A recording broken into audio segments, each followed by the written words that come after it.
I'm Allison Bukowski, and this is the CustomerX Files. I'm delighted to bring my years of marketing experience to the amazing community that supported me throughout my career. My passion has always been elevating the customer to the focal point of all marketing initiatives, and I'm proud to now lead a marketing organization with a truly customer-led approach. Each episode, I'm joined by an incredible thought leader within the marketing industry, generous enough to share their insights, knowledge, and experience with all of us. Brought to you by the PeerSpot Network, nothing is off limits. And just as our industry continues to evolve, so will this podcast. We will feature guests in live Q&A sessions, panel discussions, and more. So let's get started.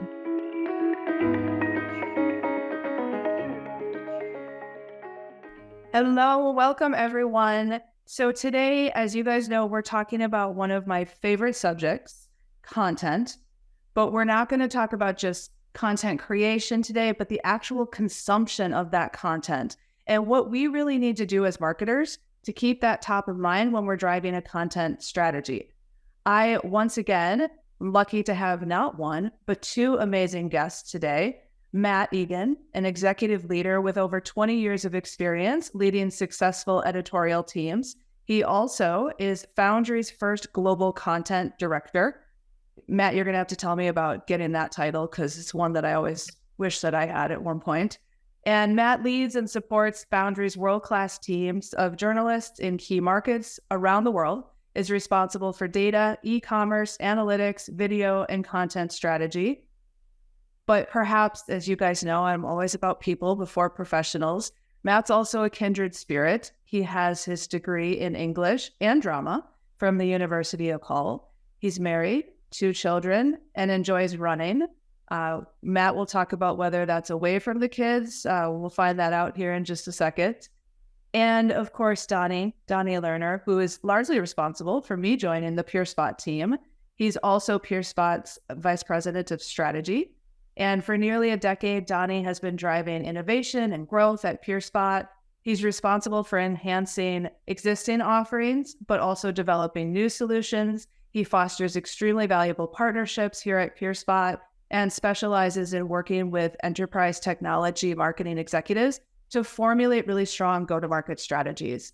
Donnie is located in Israel. His wife, he has 3 adorable yet constantly trying children, aren't they all? And he's blessed to genuinely enjoy what he does, which I think is something we all strive to do, and also likes gaming and pickling interesting vegetables. So we're going to have to talk about that. But welcome, gentlemen. Thank you for joining us today. It's a pleasure to have you. Thank you. It's lovely to be here. Yeah, this is going to be a lot of fun, Allison. I've always wanted to be on your podcast since we met, and you didn't have a podcast, and now I get that opportunity. And you could just send me a Slack message, Johnny, and say, hey, put me on the podcast. But here we are.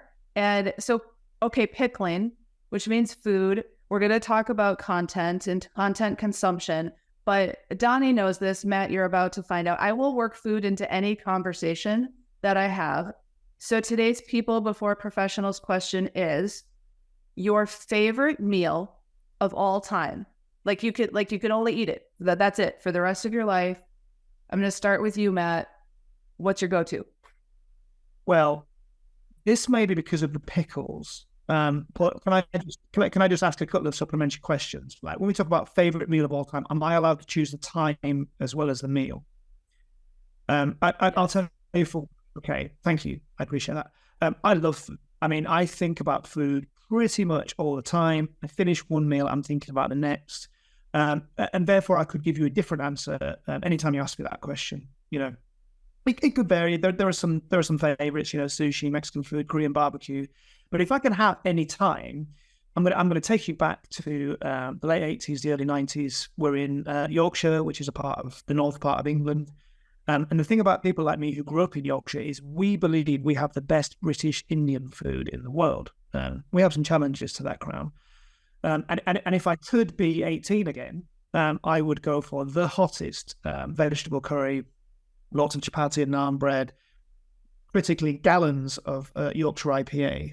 But I would do that when I was 18 because I could do that. And if I was to consume that food now, I wouldn't be running anywhere. I would be crippled and in agony for several days. So I think that's where I'd go in terms of my favorite meal of all time. I love it, Matt. I think we're going to be good friends.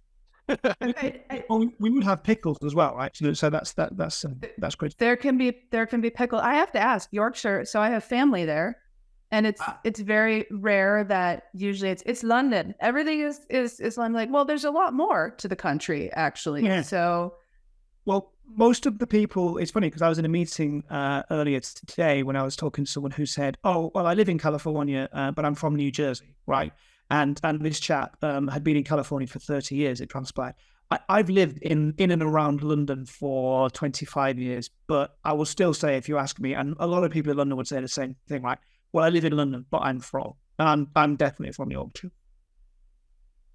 Wonderful. Already a connection. Didn't even know it. Okay, Donnie, what are you going to eat pickles for the rest of your life? Or I can't eat pickles for the rest of my life. I think all of my teeth would disintegrate.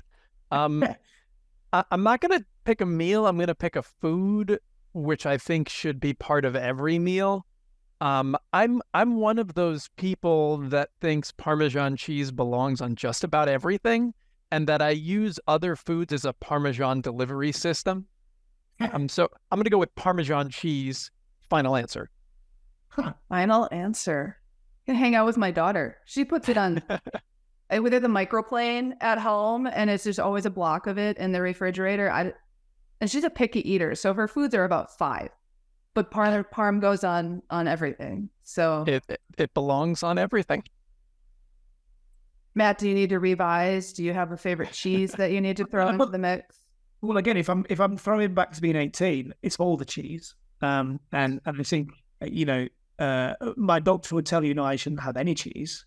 And that's because I had all the cheese at that period of my life.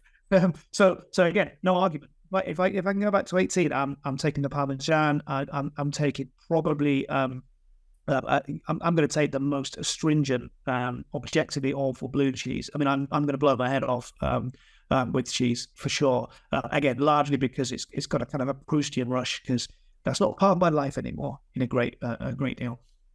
There's a good meme in that, Matt. Maybe get somebody from your team to get a picture of 18-year-old Matt surrounded by cheese. # all the cheese.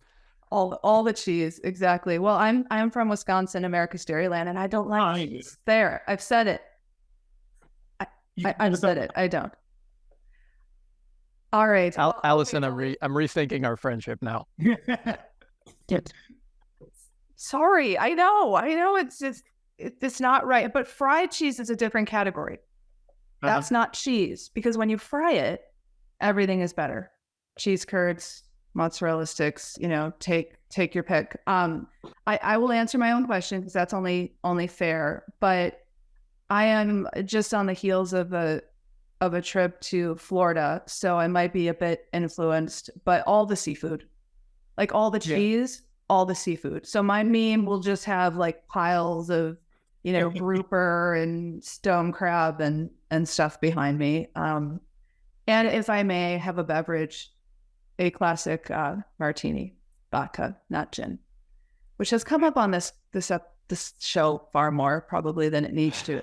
So I'll use that as a segue before we get into, we already talked IPAs. Now we'll talk vodka, but now let's talk about Foundry for just a second here, Matt. I would love to hear first the title, a little bit more about what you do, and then a little bit more about Foundry and what the work that you do. I think everyone would be very interested in hearing about that. Sure. No, I appreciate that. But I feel very fortunate because I feel like I have the best job in the world. So it's my job, my privilege to support Foundry's teams of journalists around the world. And what our teams of journalists around the world are doing is creating independent editorial content that helps IT professionals make decisions. So, for Foundry, formerly IDG Communications, been around for 60 years. And what we do has never changed fundamentally, although the formats and the structure of how we do it has changed many times over the years. But what we do is we make connections between those people who are looking to purchase IT solutions and the vendors of those solutions, right? The first group are our audience, the second group are our customers. So we do this by providing our audience, those IT and business leaders, with expert, independent journalistic content, and that helps them with their careers, every day of their careers in many cases. We do that through global editorial brands. So again, it's my privilege to support our teams who create content for CIO, CSO, computer world, info world, and network world, all over the world, in pretty much on every continent, and in pretty much every time zone you can think of. And our readers engage with us through our content, and also through the communities that are built up around those brands. And that engagement, both in terms of the content they consume and what they tell us about it, what they tell their peers about it at our events, helps us to understand when they're in need of our customers' products. And we can facilitate those connections on behalf of those vendors for our customers through introductions, advertising, and other marketing activity. So yeah, that's my job. I get to basically support journalists in creating world-class, award-winning content. I think that that's a fabulous job, and bully for you for being an English major and not teaching, because I'm in the same boat. So it says, oh, what are you going to do with that English degree? You want to teach. So there you go. We have both broken the mold. We do something different. And it's safe to say, I think, that you know a thing or two about content. So we're going to talk all about content today. And I want to start by just kind of setting the stage and get off on the right foot and talk about creating the right content and why it's so important today for creating, but also for consuming that content. And Donnie, maybe I'll go to you, because obviously you and I, here at PureSpot spend a fair amount of time working on content, but then also talking about content. So why is the right content, and the right content maybe at the right time, so important? And if you want to talk about AI, feel free. That's obviously something that has entered the conversation. So I'd love your thoughts. Yeah, so I think the first thing to answer maybe is what is the right content, right? I think the right content is content that helps somebody move forward in whatever initiative they're looking to move forward by reading it, right? So you read content about leadership, it's because you want that to speak to you and what you hope to achieve. You read content about technology that Matt and his team put together, it's because you want to learn more about those technologies and grow yourself. And you read user-generated content, user reviews, because you want to know what other people like you have experienced with these products in order to help you make a more informed decision about what you're looking to do. So I think the right content is a content that answers the question that you had when you go out there and find it. In terms of why is it important today? Well, I'll let Matt talk a little bit first. I want to hear your perspective before I share mine. Thank you, appreciate that. I mean, I hard agree with everything you said, right? And I really love the way you set that up in terms of the right piece of content is what's right for you at that point, right? Because you're seeking a specific piece of information or entertainment, right? So speaking more generally, I guess I would say the reason why it's, in relation to the question directly, the reason why it's so important today is because there's an incredibly low barrier to entry in terms of creating and publishing content. So in fact, there's kind of infinite scale of content that one can engage with at any point today. So I think trust and the ability to give genuine insight is critical. Being unique, trustworthy, and insightful is critical, because just because you can create content at scale, should you? And I go back to the point you made so eloquently there, Donnie, like, what purpose does each piece of content serve? And, if I think about the magazines I subscribe to, sometimes it's because I just want to be entertained and I want to enjoy myself. But if I'm looking for a piece of insight around a purchasing decision for myself or my organization, everything you described is true. I am going to want to speak to a peer or a fellow customer to get insights about the reality of that purchase. But I'm also going to read expert independent reviews. And I might consume the advertising content and the vendor content that's about that product, because they're all relevant in a different way. But I think what AI has brought into this conversation on top of everything else is that, the barrier to creating infinite amounts of content is now even lower. And so it's even more important, if I take on the second part of your question, Alison, like it's even more important when we're thinking about consuming the right content is to understand what that content is, right? Everything's valid, but you have to know what you're consuming, and new formats and sources of content will and are proliferating, and that's fine. But I think it's really important in a world of kind of almost infinite information to understand the provenance and source of the content you're consuming. So I want to actually share one of my favorite turn of phrase. Is it turns of phrase? Is that English majors? Is that turns of phrase? Turns of phrases. I heard this first maybe 6-7 years ago from a VP of content at a large enterprise company, and she was talking about how she wanted to move her team away from creating random acts of content.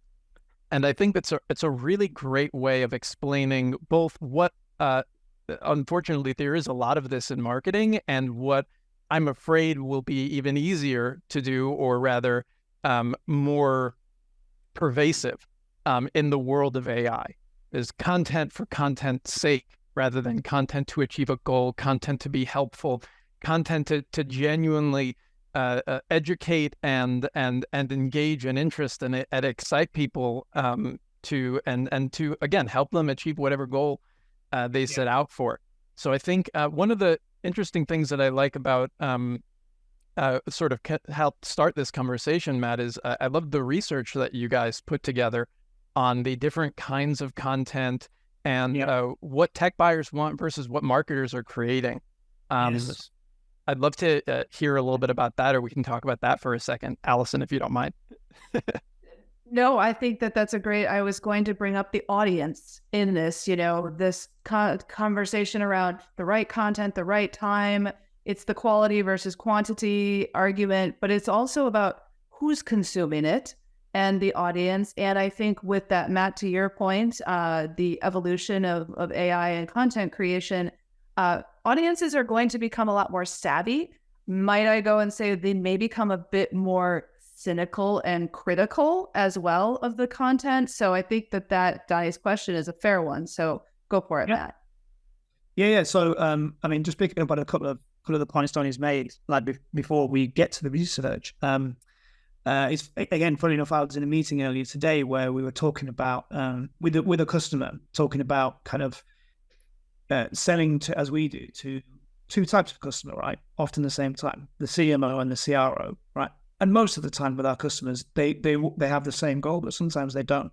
And when they don't, it's because the CMO is really only interested in fulfilling a tactical goal, which is filling up the pipeline with numbers. The CRO wants to make sales, right? And if you've got a tactical goal, you can do that with just about it. You can do that by a volume attack of content, right? You're going to get people to engage with content. They become potential purchasers. But to Donnie's point, they're not necessarily going to convert because actually you don't know anything about them, because all you've done is got them to consume some landfill content, essentially. It exists. It happens. Not often. But it's going to And you probably hurt your brand along the process, right? 100%, right? Just because you can do that, you shouldn't necessarily.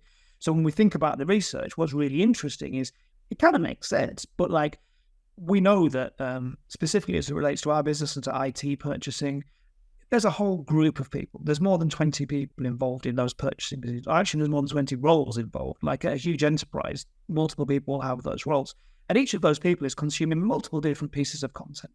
And every piece is as valid and important as each other. And that can range from, my team doing a beautifully curated buyer's guide that involves hundreds of interviews, talk with experts, really digging into the technical details. It definitely includes, communications with peers, and peer spot, right? Because what you do brilliantly is identify active, genuine buyers and get them to talk openly about their experiences. It's incredibly valuable. But it can also include vendor content for sure, because as long as you know what that is, that's extremely valuable and useful. And it includes things as banal as RFP templates, or like, in the first instance, understanding in enterprise IT, it's often understanding what is the problem you want to solve, right? Because you need to put a name to it. And that's quite, again, it sounds banal, but understanding what is it I'm looking to buy, what is the solution I'm looking to buy, and then who are brands I should even consider in this space is a really important piece. So I think again, I come back to the same point, which is everything's, and Donnie made this beautifully at the beginning, everything is valuable and valid in its place and in its time. Because every user, every potential purchaser, every consumer of content has different needs and wants at various different times. But it's really important that it's authentic, it is what it is, and it provides an honest and trustworthy piece of information in the context of what it is. Just like your curry at 18 years old, Matt. That's a perfect circle. It all comes back to the curry. It all circles back. I want to pause and dig into this term brand. This around brand, and we often think about brand as your company, right? Your organization, its brand, especially as marketers, that's a big piece of it. But I want to also talk about and get your thoughts on brand awareness that is tied to content. We're going to kind of dive into review content specifically. That's not really shocking for the folks that are on this conversation today. But I also would like to get your thoughts around content as a brand as well. And I think that's going to become more and more important as content evolves, up to everything we've discussed thus far. What are your thoughts on that as far as brand, both content having its own brand, how it ties to the organizational brand, and what that looks like and will look like maybe in another 5 years' time? Either one of you, jump in. They're both very pensive looks on their face right now. I always have something to say, so I'll throw I know you do, Donnie. I think when you think about brand and content, I like to, go back to like the textbook definition of what started content marketing, right? And the original goal of content marketing was that people would identify your company as the expert in this space, and they trust you, and they would be more likely to buy from you. That's how everything that we do, all of this content creation started. It wasn't with lead gen. It wasn't with getting people to fill out forms. It was about getting people to identify your brand as the expert in whatever this space is. And so I think the most critical part of creating content has to be, what do people think about our company after they read this? And how does that make them feel? And how does that make them act? Yeah, that's hard to agree. Authenticity is everything as well, I would say. So, if I think about, we love all of our customers, but our best customers are the ones, or our most effective customers when they're working with us, are the ones who understand, our brands have a relationship with the audience that, we're going to put above everything else, because that is our business, essentially, is that we have a protected and authentic and honest and useful relationship with our audience. And the way, if they want to communicate to our audience, the best thing to do is to speak in their own authentic voice, but to be themselves, and actually not often to, exactly to your point, Donnie, often not to kind of overtly or directly kind of advertise or push a solution or product. It's about engaging a user, and that user leading that conversation, understanding who you are and appreciating who you are, kind of thing. And as it relates to reviews specifically, because you asked that, Alison, I think it's really interesting because, again, our research will show that people consume reviews at all stages of the buying cycle. There are specific pieces of content that they consume only when they're actively in market to buy, and there are signals that they give, and you can triangulate that with their peers and all of that good, complex and amazing stuff that my colleagues do that helps our customers. But serious buyers are always looking for this information, and they will consume reviews all the time because they're interested. And from a brand perspective, your brand kind of has to be in it to win it. So you have to be seen to be part of the solution set at all times in order to be top of mind when the purchasing cycle is really active. And so I think reviews are, there's such an important piece of content in so many different ways. And I feel like in a world where more and more content is available, that robust independent review, either by a peer or by an expert reviewer, is becoming, if anything, even more important, because it sort of cuts through a lot of other types and channels of content. Right. I think that's also related back to this sort of AI question, which is, ChatGPT can pull together all the information from lots of different places, but if you don't understand the source and the context of that answer, then it's not that valuable to a serious tech buyer who needs to make a kind of decision. And that's why it's even more important to have that sort of in-depth user-generated form of content where you get to feel the whole context of what this person is doing with the product and how their use case and tech stack relates to your own. Yeah, I spend a lot of time at our own user events, and you talk to the users all the time, and it kind of anecdotally bears out what we're saying and what our research shows, which is they go to those events because they want to hear the expert content from the expert speakers. They definitely want to hear from the vendors, right? They want to hear from the advertisers, and then they want to have a drink and chill out and catch up with their peers and have real talk. And as you related to AI, Donnie, it's really interesting because we're in the early stages of this, but at Foundry we've published our first generative AI app. It's called Smart Answers. It's on our business to consumer publications, so PC World, Macworld, Tech Advisor, Tech Hive, and only in English, right? So this is baby steps. And a lot of user testing, and actually a lot of testing with the editors as well. And what we found, several really interesting, but I think quite gratifying things. Right, people will absolutely accept generative AI creating content for them if they know that's what's happening. They need to know the source, and in our case, the source is a large language model of only our content. Right, no other content's in there, so we're utterly confident that it's accurate. But also, we had to, over time in the training, getting human feedback. Like, it's really important to people that if the AI doesn't know, it doesn't guess.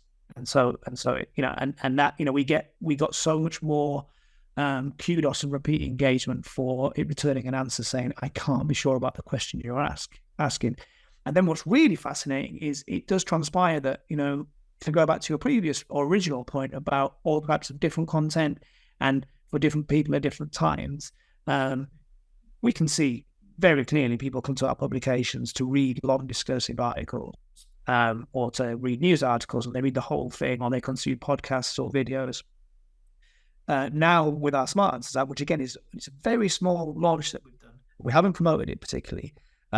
It's getting 200,000 interactions a month from people who are looking for a single insight. So they're going to Macworld and saying, which smartwatch should I buy? And that's really interesting to us because it's kind of humbling in one sense, because it shows that, maybe they didn't want to read my entire 3,000 word treatise on technologies, but it's also really gratifying because it shows there's a real hunger and thirst for insights from human-made content. And it gets me excited because I feel like generative AI could be an accelerator for the dissemination of human-made insights, for real insight from, professionals and peers, rather than what it's been used for in some spaces to this point, which is like a cheaper and faster way of creating quote-unquote content. Go ahead, Donnie. I'm going to segue on that thought. I want to take this to an interesting place and counterpoint that and see where it goes. Okay. First, I love what you're doing with generative AI. I think that's very cool, and I want to play around with it. Here's one of my worries. All right. I've read plenty of articles in your network, and they're great.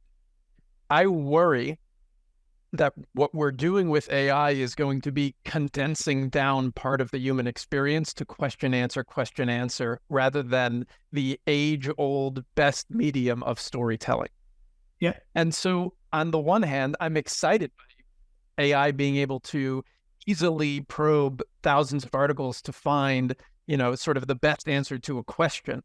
But on the other hand, I'm worried that the world that evolves into is sort of devoid of nuance and storytelling.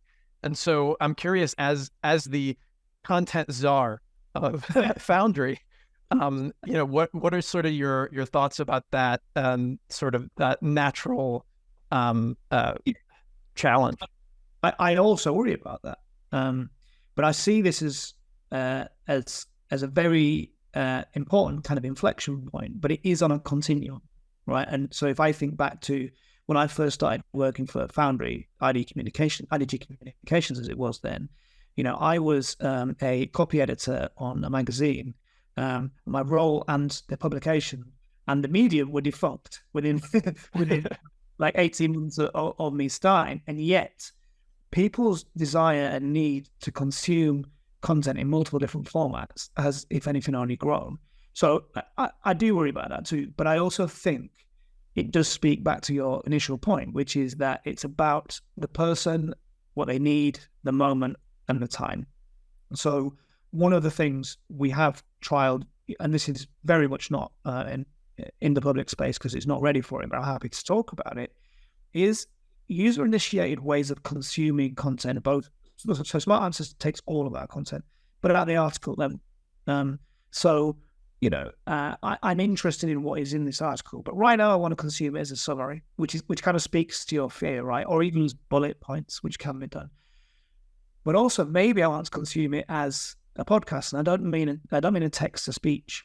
Really, I mean like it's been edited by the AI to create a podcast script, and it's being delivered by an AI voice. Right, this is really early days stuff. Like it kind of works right now, not in a way that we think it is worth kind of publishing, and there's some risks around it and things like that. But it's interesting that people have a desire for it. And they also have a desire for the full thing, right? They want to be, and it is that kind of Reithian thing about entertained and informed, right? There are times when, and without pulling back the veil too much, we consider some content transactional and some informational, right? And the informational stuff bleeds all the way to our blogs. And some of our bloggers have really loyal followership. And yeah, you can interrogate those blogs to get to a specific piece of information, but you also want to be informed and entertained. And my hope, my faith, and my belief that actually, since we've started playing with generative AI, it's being confirmed more than anything, is that human beings do value that storytelling and do want to have it.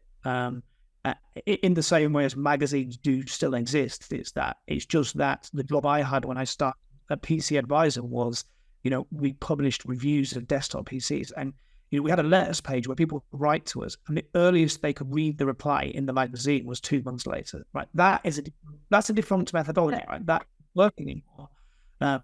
But at the same time, the desire to read that discursive feature that really gets under.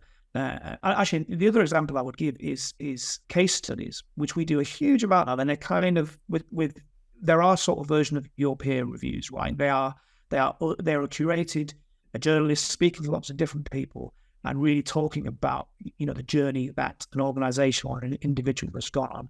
And they're never going to be kind of, it's not like SEO driven mass market content, but they've got such a loyal followership because for the people who read that content, it's not that they don't even know what they're looking for. They want to be informed by what their peers are going through.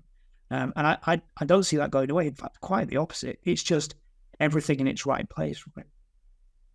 I agree with everything that's being said here, but especially on that last point, Matt, that you made. And content has been part of it. I started as a writer and doing proposals back in the day, so I had to cringe a little bit when we talk about RFPs for a second. But I think that our attention spans have gotten shorter. Can we all I think we can nod and we can agree that because we're used to having what we want more quickly, but I don't think that negates what we want. And I think there is still a need for the story. So I'm not as worried, Donnie, about that going away. Now, of course, I'm a customer-led marketer, so I wouldn't be worth my salt if I disagreed with that.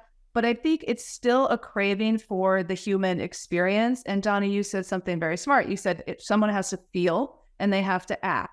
And it doesn't mean feel like warm, fuzzy feel. It means connect. Connect with the content, connect with the experience. So we may be able to, in my mind, AI and things like that can get me at a voice that I connect with, an authentic voice I connect with more quickly. So then I can consume, the content. I think we're still hungry for that, for connecting with, and just as we are in our personal lives, right? we aren't friends with everybody. We're not supposed to be. It's why we usually get to pick. I think it's the same thing. It's finding the content. And so I think the narrative is still going to be there and not going to go away. I think one of the questions, because a lot of the listeners to this podcast are obviously marketers and content is a big part of their world, comes the question of scalability. And how do I do my job, right? And scale content effectively. And now that, Matt, to your brilliant point, you can do it. There's so much now that it's almost overwhelming. So how do you focus on the right content and then be able to scale that? Matt, I'll start with you, just kind of commenting on, I think we've talked about obviously authentic reviews, that story, that's all important as far as the content. Do you want to comment on scalability? And then Donnie, I have a couple of specific questions for you. Yeah, absolutely. I mean, again, there are no simple answers to this, but I think scalability is about the individual you are trying to reach, right? So, and every individual is different, and they all have a slightly different need. So, I think it all starts from you understand the problem you're trying to solve, you understand the need you're trying to serve, and the person you're trying to reach, and then I feel like if you can create that one thing that is important. It's like, let's take for an example something like a PeerSport user review, right? And I'm not just saying this; they are incredibly valuable pieces of information because it's an active buyer who has spent time sharing their insights. If I'm a marketer and I've got a piece of content like that, of course, in its fullest form, that's incredibly valuable. But again, I come back to the idea of the right person at the right time and at the right spot in their day. The buy-in cycle, their level of knowledge, versioning of all the insights in that is one incredibly powerful thing. And extracting the various different pieces of information. You've got pricing information. You've got kind of more touchy-feely, like how do I feel about it? You've got a conversation about the experience. You've got technical information. All of those things scale out as individual pieces of information. You can combine with other pieces of content to give a collection. These are areas where things like machine translation and transcription, they all help. But I think it's ultimately understanding about what is the problem that I'm solving and the multiple myriad different ways you can solve that for people at different stages of their day, their buying cycle, their mood. And that's a really good way of scaling things. It starts from a really powerful, strong, raw source and understand the problems it's solving, and then solve those problems in as many different ways as possible from that initial source. And go ahead, Donnie. Oh, so I wanted to first, I agree with everything you're talking about, Matt. I think that's insightful. But I want to talk about for a second one part of the article that you guys put out that I really liked. That was very interesting to me, is the idea of this disconnect between buyers really wanting content filtered for them, and the difficulty that marketers have with creating content that's filtered, that's personalized at scale. I think it's such an interesting thing that I think we're only thinking of now because there are so many tools out there and the possibilities are expanding, but the fact that people are starting to require something that feels like it was made for me. Yeah. And on demand, right? It's right. Like, I don't want to be called by someone trying to sell me something. I want to be able to find a demo of it at the point at which, I'm looking for it, for sure. And I feel this is one of those, I love our industry because I've worked in the same employer for over 20 years and I have not had the same job for more than 6 months at a time, right? Because it just changes. And I've got one of those brains, I can't cope with doing the same thing all the time. But I like the fact that our goal and our ethics and the core values that underpins it don't change, right? So that means you get into really interesting situations. And I have this feeling that this is one of those points where we'll look back in 5 years' time and it'll just seem bizarre that we were doing things in quite the way we were, by which I mean, I think personalization and curation are going to become huge. And I think that's something that generative AI can help us to bring when used correctly. And it's like the more, in a non-creepy way, the more you know about someone, the more you can serve their needs. And actually, if you give them the tools to extract the information the way they want it, they're going to tell you about themselves in a way that's mutually beneficial, kind of thing. So, you're absolutely right, and it's very insightful, Diane, because what you've done is you've picked up on my previous answer and kind of moved it to the next place it needs to go, right? Which is we can take the raw materials and we can break it off into multiple insights, myriad insights. We can recombine with other bits of content, all of that good stuff.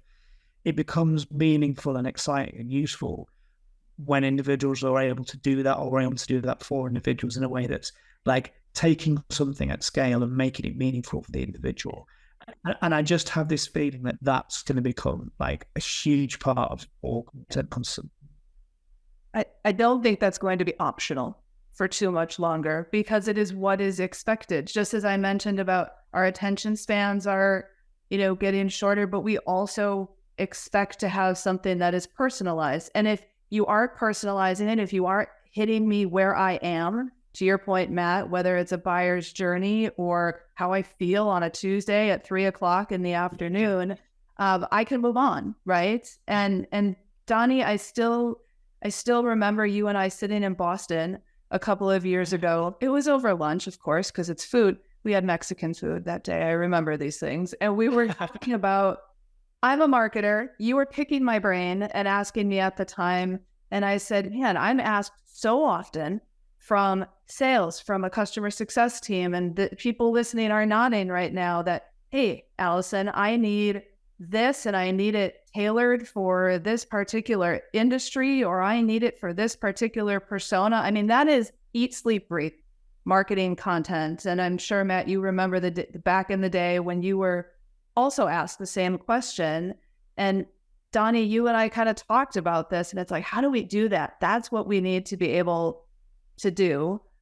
So I'm going to tee you up. You're being very like PC, but I'm so excited about when we talk about scale and being able to do this, peer reports, which is something that is right here on just the horizon in front of us for PeerSpot.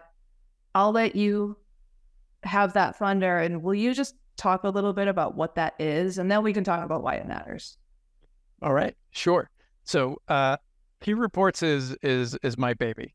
I'm very excited about it, coming out very, very soon.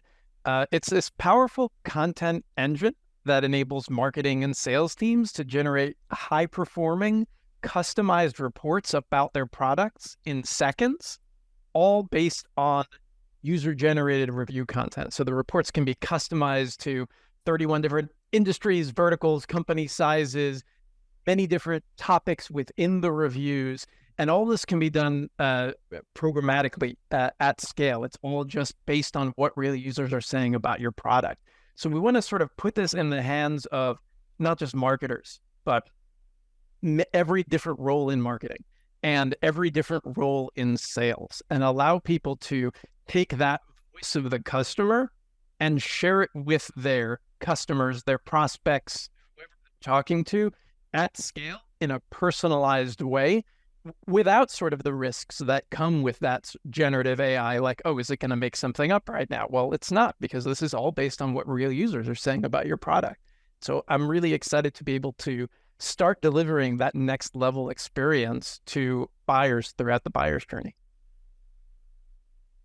And I'll just chime in here if I may, and then, Matt, maybe you have some thoughts as well. But as a marketer, I think we make a mistake sometimes of think scalable equals quantity. I don't know why we make that disconnect, but we seem to, where it's like, well, I've got to scale, which means I need to get bigger, which is not necessarily. I would say that scalability is being able to deliver more quality and targeted content. So everything that you're saying, Donnie. So just a real example, which is, hey, I have sales of like, I have a deal, and this is who they are, and this is what I know. I need to share with them people that they're going to connect with. And that's why this is so exciting when we think about scale that way. Matt, comments on that? Yeah, completely. Donnie? Yeah. It's, I mean, again, I don't have to say this, right? I think it's really impressive. And, we love it because I think it dovetails nicely with what we do in terms of serving our audience. And I completely agree as you speak to scalability versus volume. That's such a good point. In our world, it would be, if we're creating, if we're creating content, and we do create marketing content for our customers, if it's for a customer who is based in Asia Pacific rather than the US, the same insights and the same information and message is absolutely valid. But what needs to change is kind of the voices that are heard in it, because there's a subtly different experience for end users in that space kind of thing. So it's not about just pumping out loads more content. It's just about making it relevant for the intended audience. And Donnie, I know that, when you and I talk, I try to at least kind of be a conduit, right, for the conversations that I have with marketers. But I know there's a few things that you've done such a tremendous job with this. So hats off to you to really hear the customers. But if it's okay with you, I just kind of want to toss a couple of okay, well, here's my challenge. And a very big one right now is cost and how expensive it can be to generate content, and, how you're going about making that better for us as marketers. Can you speak to that a little bit? Because I know that everyone's listening yeah, that's going to, it's too expensive to go down that route of content creation. Yes. So absolutely. I think there were three main goals we held up in front when we were trying to figure out what's the right way to execute on this. We wanted to everything Matt's been talking about, give buyers what they want most, which is, the right content from that voice of customer that's personalized for them. And next thing we want to do is we needed to do it scalably and cost effectively. So you've got to be able to not just create one piece of content at a time and then push it out and then see how it performs and then iterate on it, right? It's got to be done at scale, and it's got to be done in a way where you're not getting charged per piece of content. You can create lots of them as part of a very reasonable subscription, less than what you would pay for one paper in many places.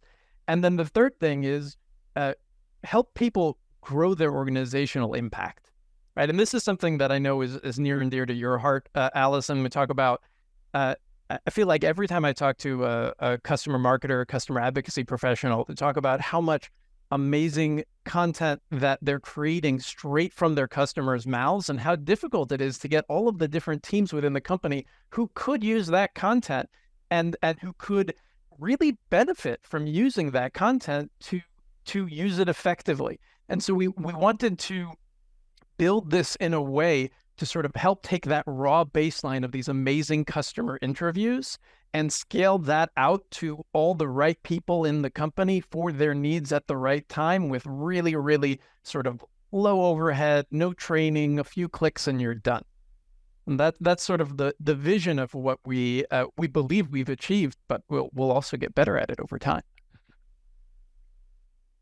And one of the other things that I want to call out here, and thank you, Donnie, for mentioning that multiple masters, right, is something that marketers especially face, but all of us in different roles, right? I have customers that I am serving both internally and externally, and sometimes the ability to do that and to scale that effectively as well. So to empower and to provide a tool is really important. But then it's not only scalability, but it's adoption, right? And how do you adopt? And so a bonus question for both of you, kind of around content adoption. Matt, I would love to get your thoughts on all your years of experience in content. What's the magic? What could you tell, listeners about content adoption? Oh, wow. The magic. I mean, I think the magic is there's no magic, right? I think if you ever find that you are, if you're convinced that there is kind of a trick, it's a trick, right? And ultimately that might work up for a while, and does, but we know there are plenty of people in our spaces who are, amazing at SEO, right? And that can be valuable in terms of getting eyeballs onto a thing if you really understand the need that piece of content is serving, and if that piece of content serves that need well, right? It's not something I'm denigrating, but it can't be the only thing. And ultimately, I'm going to repeat myself, and it's a boring old thing, but I've been doing this for a long time. You have to solve the audience's or the customer's problems. Ultimately, you need to understand what it is that they need and want, and that can be discursive and entertainment, and it can be like a really important nugget of information. And you've got to do it again and again, and you've got to do it at scale. And I think ultimately, as we're talking about this now, it becomes scalable if you're able to do that in a modular and curated and personal way. But I don't think again, I work for an organization that's 60 years old, and we started out, Computer World started out being a gazetteer of all the computers in North America, because you could do that then, because there was only like a handful, and that was important information for people. And now it's not that, but we're still providing important information that helps solve people's problems. So there's another element to that, which is brand, which again is be consistent, as Donnie, speak with the voice that people expect to speak with, make them feel to an extent, and people will find you. But yeah, I think if you're looking for magic, and I know I'm not being facetious, I know that wasn't you, but I think if you're looking for the trick, that's tactics, and tactics are really important. But ultimately, solve the problem, and the person is looking for that information, and keep doing it. So I'm definitely going to agree with Matt on this, that this is one of the most difficult organizational challenges that I encounter, and I don't believe anybody that I know has encountered a magic bullet for this yet. Now, that being said, I do think your best shot is always to understand the need and the workflow of the constituents that you're serving. If you're serving salespeople or SDRs, for example, you have to be able to surface the right content for them to use at the right time in a place that they are naturally looking. Because especially for sales, SDR, anybody on that side of the house, if it's not built into their workflow, your chance of having them adopt it is close to zero. It's so difficult. So I would build it as much as possible into their workflow, make it as easy as possible for them, teach them how to do it, but focus on the workflow. It's got to be just a natural part of their day, or it doesn't get used. Yeah, I completely agree with that. And actually, I mean, the only thing I would slightly, not necessarily push back on, but just add to that is sometimes being in there at the right time means being there all the time, kind of thing. I was a very inept soccer player, but I played at a reasonable level. And, every now and then a coach would say, "Oh, you were there at just the right time." And it's like, yeah, because I made that run another 9 times, but you just. And I think one of the things that the more we know about our audience, the more we're able to understand what they need from that content, the more efficient we are able to be in that space. But you are absolutely right. It is when that person needs that information, you need to be there. Lots of nuggets of wisdom, Matt. Yeah.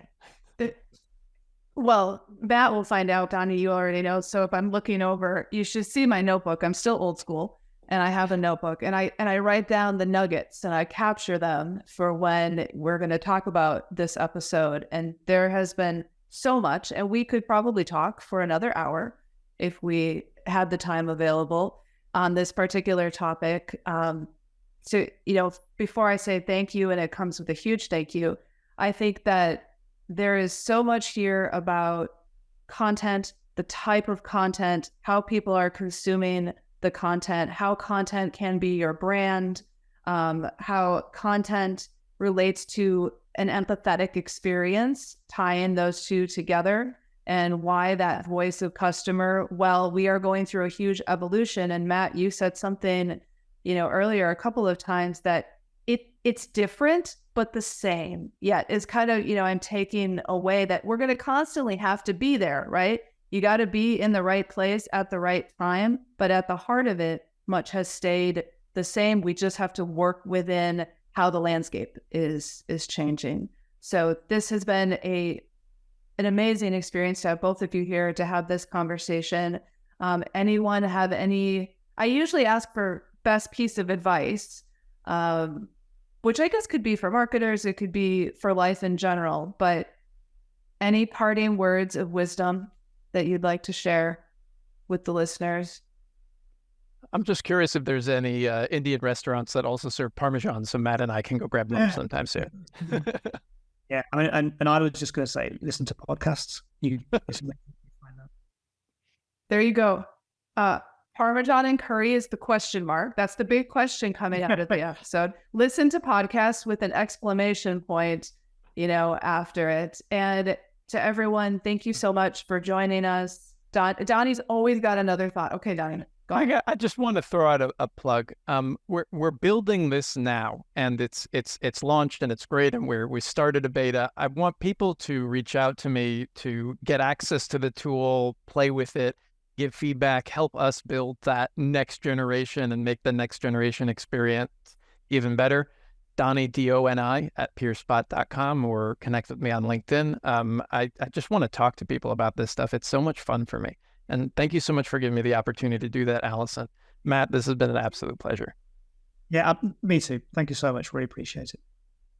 Look, Donnie, sales till the end. I tell you, buddy, you're kicking ass my marketing, which is when I get to promote this amazing episode. And Matt, hopefully I can share some information with our audience about you and about Foundry. And yes, that's D-O-N-I. Last name is L-E-R-N-E-R. I promise everyone I will share that with you when we get the podcast episode out there. Until then, thank you, Donnie. Thank you, Matt. This has been a wonderful conversation. And to everyone else, we'll catch you the next time. Take care. Thanks again for joining us. Don't forget to follow me, Allison Bukowski, on LinkedIn, where you'll find information about upcoming episodes, Q&A sessions, and live panel discussions with our guests. CustomerX Files is brought to you by PeerSpot, the authority on enterprise technology. The PeerSpot Buying Intelligence platform is where tech professionals go to get the most reliable information on enterprise tech so they can be sure that what they buy is exactly what they need. Powered by a community of over 650,000 enterprise tech professionals who share expertise, PeerSpot provides in-depth reviews, buyer's guides, online forums, and more, giving professionals the confidence to make the right buying decision. For more info, check out marketing.peerspot.com, and to keep getting this show in your podcast feed every time a new episode drops, subscribe wherever you get your podcasts.